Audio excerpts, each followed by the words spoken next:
throughout some of these local competitions that I was competing at, a junior development coach from Lake Placid, New York, which is on the other side of the country, it's in upstate New York, came to my father during one of these local American skating competitions, said, we think that your son has an amazing potential here to grow and go beyond what is just happening and him just messing around on the ice. We think in a structured training environment, he could potentially go and make the Olympic team. And my dad's like, amazing, we're in. And so my father had bigger, grander visions and dreams of me doing something spectacular in my life. And he had always pushed me in some capacity, in some area, whether it was academics, whether it was in sport. He was just on me and he pushed me. And I think that partially because of that, growing up in a single parent household, I was the only child. My father didn't grow up with a lot of money. So every penny that he had was spent putting food on the table, a shirt on my back, or giving me some opportunity to participate in the swim club practice or the local skating rink practice. That was our life. And when he gets this invite from this coach who tells him, hey, your son, who's 14 years old right now, he's actually legally not allowed to join the training program because you have to be 15 as a minimum age requirement.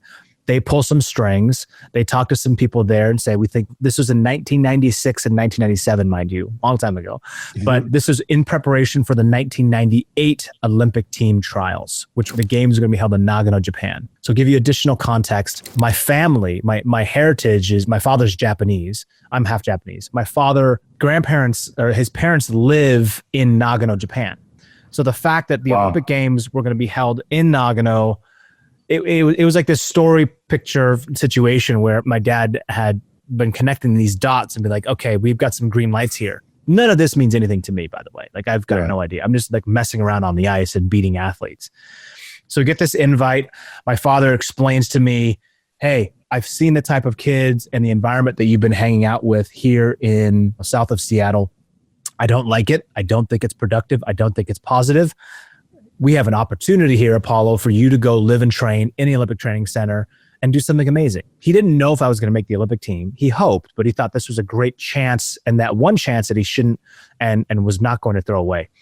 And so my father then essentially tells me I'm going to go to this training camp and this training program. And I, of course, say, no, I'm not. It's the summer in Seattle. I've got no interest in going all the way on the other side of the country. I don't know anybody there. I've got no friends. And like what? Like, where's Lake Placid? I actually had to look on a map. I had no idea. So he drives me to the airport. This was like 2 months later, drops me off, tells me if I don't enjoy myself for the first month, I can come back home. It's almost like I was going to boarding school in a sense, right? Like I was going to be basically being shipped off. And I think looking back, my father was in a point where he was like, look, like I see potentially directionally where this kid's energy could be going in a negative perspective, or he can interrupt that potential process and put me over here, which he knows that direction. He knows the fundamental skill sets that I would be acquiring and learning throughout that realm. So I went into the airport area, and my dad drives off. I then immediately go to the payphone, back when we had payphones, and I call a friend and I say, hey, I'm supposed to go to New York today. However, I'm not going to go. And this is pretty bold of me at the age of 14. And then so for the next 10 days, I bounce around from house to house, all while my dad believes I'm so upset at him for pushing me and sending me over there that I just don't call him. Meanwhile, I'm literally just sleeping over at my friends' houses, and I've got this whole year planned out, thinking like, well, I've got 2 days here, 1 day here, 3 days here at this restaurant. I'm pretty good for the year. You were going to go a year without telling Dad. I was just running away, right? It is unbelievably stupid. So, unbelievably stupid. Well, I wasn't going to say that, but you can say it. In my head, it somehow made sense. And so my dad gets this call from the junior development coach, the guy who actually invited me, the coach who invited me. And he tells my father, we haven't heard from you. Obviously, no one came on that flight that you had sent us information about. Are you still plan on sending your son out here? The offer and invitation's wide open. Please don't throw this opportunity away. We really want the chance to work with your son. And my dad's very confused. He's like, what? What the hell are you talking about? You guys must have lost my son. And, and my dad's very thick Japanese accent, broken English. And finally, he finds out somehow whose house I was at. My father drives there, picks me up. And then for the next 7 days, we're fighting back and forth about this incredible opportunity that he's trying to tell me about. And I just don't want to hear it.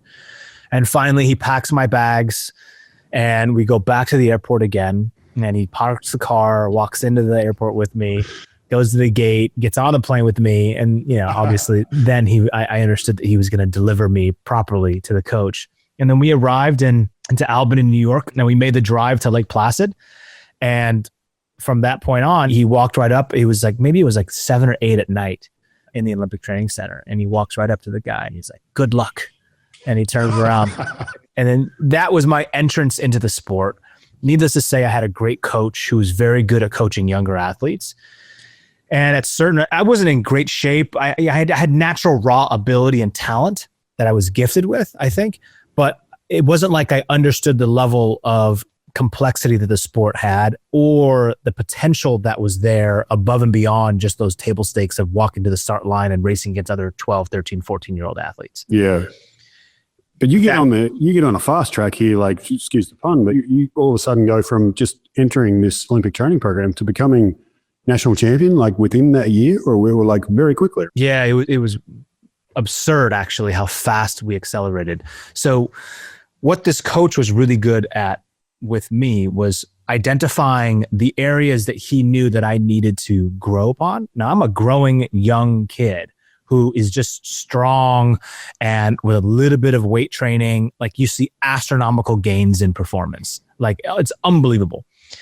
And with some technical training, with consistency, with just education around lifestyle, around sleep and around food and around recovery, we saw quantum leap levels of performance.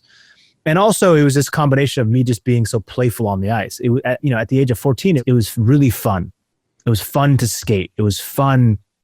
It was just fun. I just remember being like, just having fun every single day being there.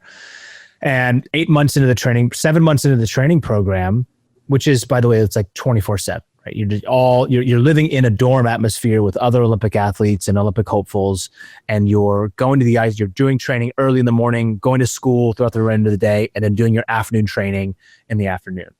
That was the life. It was very simple, very regimented. And it taught me a lot of structure. It wasn't like that in the beginning, but eventually I found my way by living there and seeing my competitive edge and hunger to want to win. That was also pretty apparent.